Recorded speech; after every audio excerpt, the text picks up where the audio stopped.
Alright, today I'm going to talk about one of the ways that I go about arranging music. So for popular songs, folk songs, hymns, pieces like that, I prefer to start with a lead sheet. So a lead sheet gives you the melody plus the chords. And what I'll usually do is I will go through and maybe add some new chords or change some of the chords given. So an important step is to figure out a good key to play the piece in. So in this particular case, I'm doing Amazing Grace and I have it in the key of A. Now the nice thing about that is we have 3 chords in the song. We have A, D, and E, and each one of those chords has an open string that you can use. So here's your A, your D is the 4th string, and the E is the 6th string. So you could just play the melody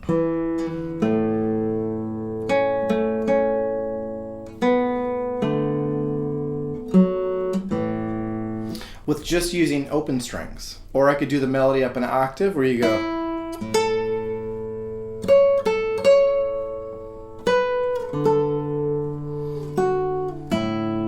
As a simple way of playing the melody. Now another thing I will do is I will add chords. So it's important to pick the right key. And sometimes you may have to transpose the key. Change it to a different key. And that of course will change the chords. And that is gonna be too much for this particular video. So I will put a link in the description for a video that you can watch to learn how to transpose. All right, now if I'm gonna add chords, the next step I do is go through and see where I can play these chords with the melody. And here it is very helpful to learn the cage system. And again, that's gonna be too much for this video, but I will put a link in the description to describe that thoroughly. So in a nutshell, the cage system is a way of learning how to play chords in different positions on the guitar. So caged, C-A-G-E-D. So here's a C.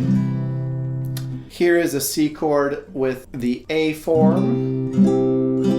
Here's a C chord with the G form. Here's a C chord with an E form.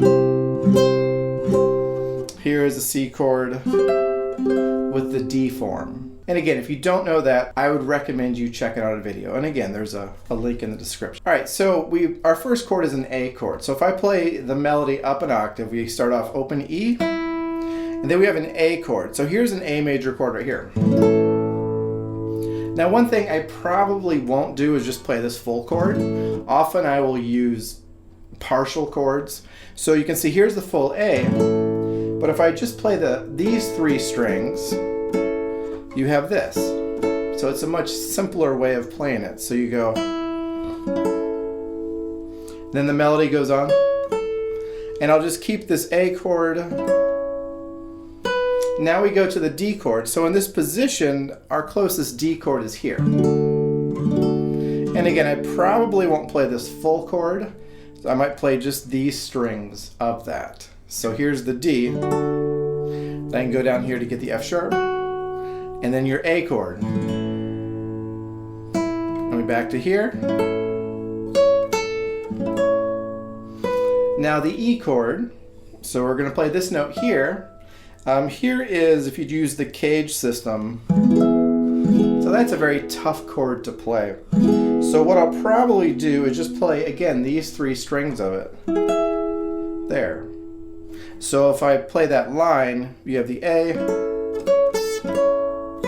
and then you have, and then I'll add open strings with that. So I'll add, since we're doing an E chord, I'll add the open E. So the next chord, if you take a look at measure 9, we have an A chord. So here's an A chord.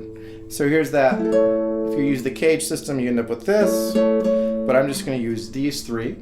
And you have the open 5. But we have it at the 12th fret. So I've got my pinky there. Then we go back down to this form. And then we go to D. A. And then back to here. Now we're going to go to an E chord. Here's the note. So here's an E chord right here.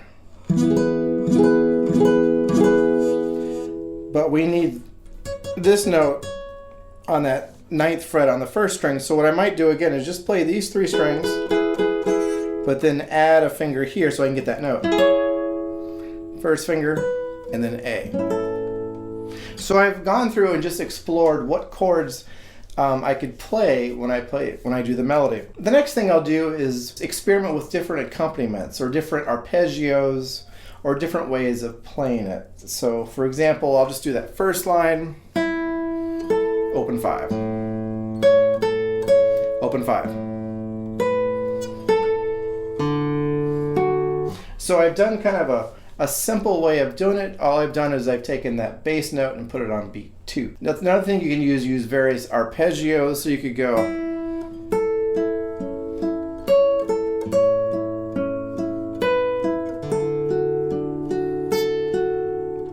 and so on. So then I might try, for example, maybe tremolo will work. So I'll just try it and see if it works.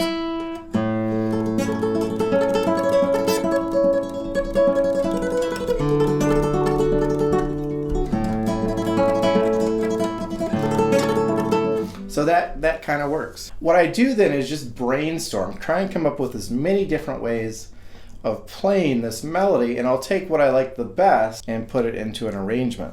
All right, so another thing I'll do is maybe drop the melody down to the low register. So, and then the chord is an A chord, so I can just play that chord right there.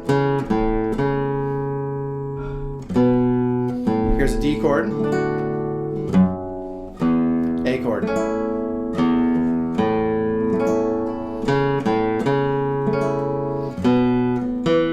And then our E chord is right here. So this is just one way that I go about making arrangements. And again, usually these are for folk songs, hymns, popular songs. Anytime I can get a hold of a lead sheet, this is the approach I use to make arrangements.